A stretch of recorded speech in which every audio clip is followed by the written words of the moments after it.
సాధారణంగా ఈ వ్యభిచారము ఇట్లాంటిది ఏదో స్ట్రీట్ ప్రాస్టిట్యూషన్ లాంటి ఊరు చివరలను ఎక్కడో చూస్తుంటాం. ఆర్గనైజ్డ్ది ఏ లాడ్జిల దగ్గర చూస్తుంటాం. హైదరాబాదు, విశాఖపట్నం, చెన్నై ఇట్లాంటి నగరాల్లో సాధారణంగా ఇతర దేశాల నుండి అమ్మాయిని తెచ్చి స్పాల పేరుతోనో లేకపోతే కనుక మసాజ్ సెంటర్ల పేరుతోనో వ్యభిచారం నడిపిస్తారన్నటువంటిది విన్నాం. పట్టుబడ్డాయి చాలాసార్లు ఉన్నాయి. కానీ గుంటూరు లాంటి నగరాలకు కూడా ఇది వ్యాపించిందని గుంటూరు పోలీసుల దర్యాప్తులో తేలింది.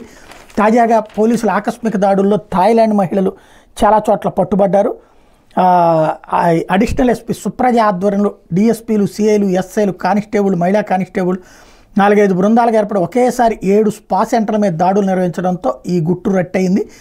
థాయిలాండ్కి చెందిన మహిళలు దొరికారు.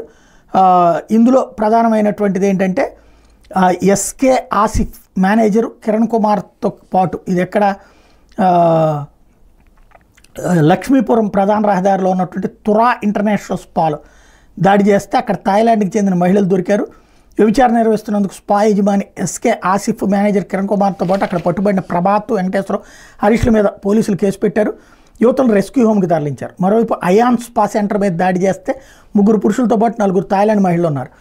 ఇక్కడ రెడీ హ్యాండెడ్గా పట్టుబడకపోవడంతో కేసు నమోదు చేయలేదు. క్రాస్ స్పా జరుగుతున్న తనిఖీల సమయానికి వ్యభిచారం జరుగుతున్నట్టు ఆధారాలు దొరక్కపోవడంతో కేసు నమోదు చేయలేదని పోలీసులు ప్రకటించారు. స్తంభాల గడువులోని స్టూడియో 11, బృందావన్ గార్డెన్స్లో ఉన్నటువంటి మై స్పా, రింగ్ రోడ్లో ఉన్నటువంటి ఎస్బిసిసి, మారుతినగర్లోని టోనీ అండ్ గై, అరండల్పేటలోని కుకంబర్ స్పా సెంటర్ మీద పోలీసులు దాడి నిర్వహించారు. అక్కడ క్రాస్ స్పా జరుగుతున్నట్టు ఆధారాలు ఏవి లభ్యం కాలేదు.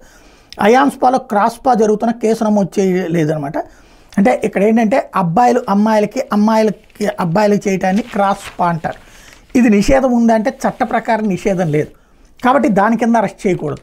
దాంట్లో ఒక ఏదైతే వ్యభిచారం చేస్తూ దొరికితే అరెస్ట్ చేయాలి. అందుకని ఒక దాని మీద అరెస్ట్ చేశారు. బట్ థాయిలాండ్ మహిళలు వచ్చి ఇక్కడ స్పాలు నిర్వహిస్తూ ఉన్న స్పాలలో పనిచేస్తున్నారు అన్నటువంటి విషయం బయటపడింది.